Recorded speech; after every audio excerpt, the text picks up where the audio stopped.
in high definition. This is Wave 3 News. Good morning. It's 6 o'clock. I'm Scott Adkins. So glad you're waking up with us this morning. So let's get your day started right. We're here with you for the next hour, bringing in meteorologist Ryan Hoke here. Tonight is Wave 3 News night at the Cards game as they take on Houston at the Papa John's Cardinal Stadium.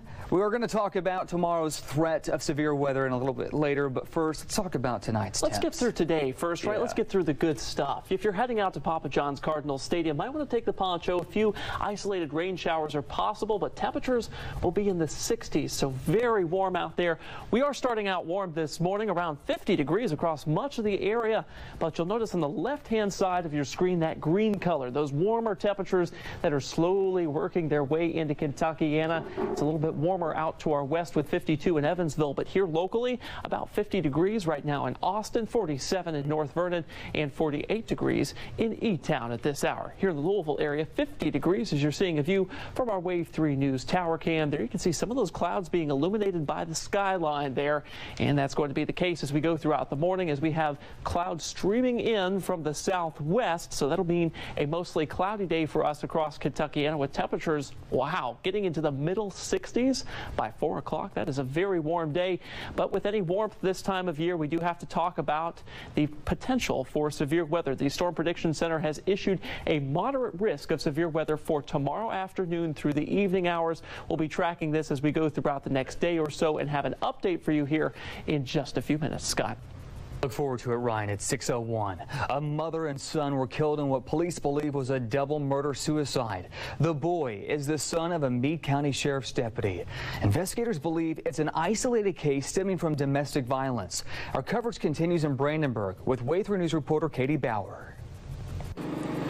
This is news that has shocked this entire small community. Neighbors along Otterview Court in Brandenburg say they are forced to deal with a tragedy they never expected could happen.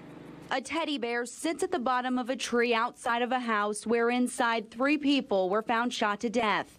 The dead include a couple, 50-year-old Warren Earl Tripp and 43-year-old Ellen Kane, and Kane's 13-year-old son, Tucker Wimpy. Wanted to be like his dad when he grew up. Not involved is Tucker's father, Philip Wimpy, a Meade County deputy and school resource officer. We're working it as a death investigation, but I'll also say that we do not feel at this time that there's anybody at large that would be a danger or a threat to the public. Court documents shed some light on a bitter custody battle over the years between Philip Wimpy and Ellen Kane. In 2010, Wimpy tried to get sole custody of Tucker and his older sister. At one point, there was an emergency protective order issued for the children to keep them away from their mother's boyfriend, Earl Tripp. In an affidavit, the children's father said he worried Tripp had the potential of mentally and emotionally affecting them for the rest of their lives. Neighbors say they never witnessed any trouble. They were pretty good people, and it's just hard. Neighbor Ashley Coulter has watched Tucker grow up. I mean, it just broke my heart. I mean, this kid has been coming over our house and playing with my little brother and going down to my friend's house, hang out with them. He was a good boy. All anyone wants to know is why, a question that may never be answered. It's selfish to me to take someone else's life because of your own mess. The bodies of the 3 victims have been brought to Louisville, where autopsies will be conducted. Reporting in Meade County, Katie Bauer, Wave 3 News. Thanks, Katie. Coming up on 6:04, and in Clark County, police say a teen who claims she was grabbed and sexually assaulted on her way to the bus stop made up the whole story. We first told you about this Tuesday night and the search for a white van in Utica after a teen told Clark County authorities she was assaulted in the High Meadow subdivision. Well, Wave 3 News talked to the Clark County sheriff, who says the teen admitted she lied. It's not yet known if the girl could face charges for filing a false report. We'll have much more on this story in the next half hour. Well, a drive-by shooting sends one man to the hospital and leaves police searching for the person who pulled the trigger. It happened early Friday morning near 25th and Main in Portland. Police said the man was shot at least once from a passing vehicle. The victim was alert and conscious when he went to the hospital. If you have any information, call 574-LMPD. A man passes a note to a bank teller demanding cash, and this morning police need your help tracking down the person seen in surveillance.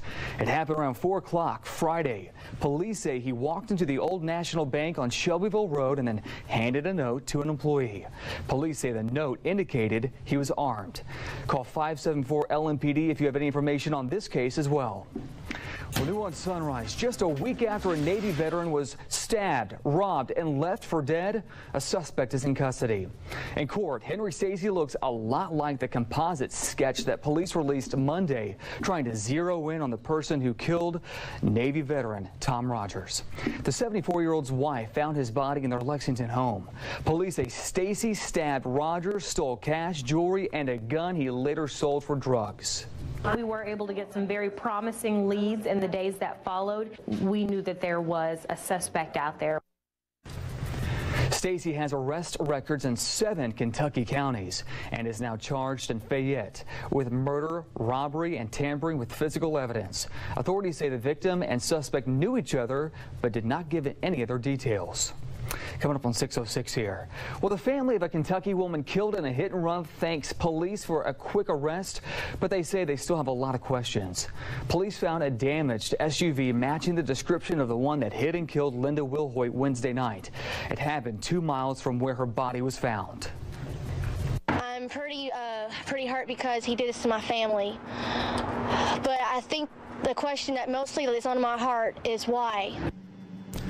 Police say Curtis Pack was behind the wheel of the blue Blazer when it hit Wilhoit as she was walking home from the grocery store. Investigators say the SUV has a dented fender. It matched evidence taken from the crash scene. Pack is charged with tampering with physical evidence and leaving the scene of an accident. Pack could face more charges when the grand jury gets the case. An update this morning on what caused a deadly church crash bus this summer in Indianapolis. Investigators say it all comes down to speed. The accident happened July 27th. State police inspectors found no mechanical problems with the bus, even though the driver told police the brakes on the bus suddenly failed. About 30 people on the bus were hurt. The crash killed the youth pastor, his pregnant wife, and a camper's mother. Prosecutors have not decided if criminal charges will be filed. Well, if you're heading out today,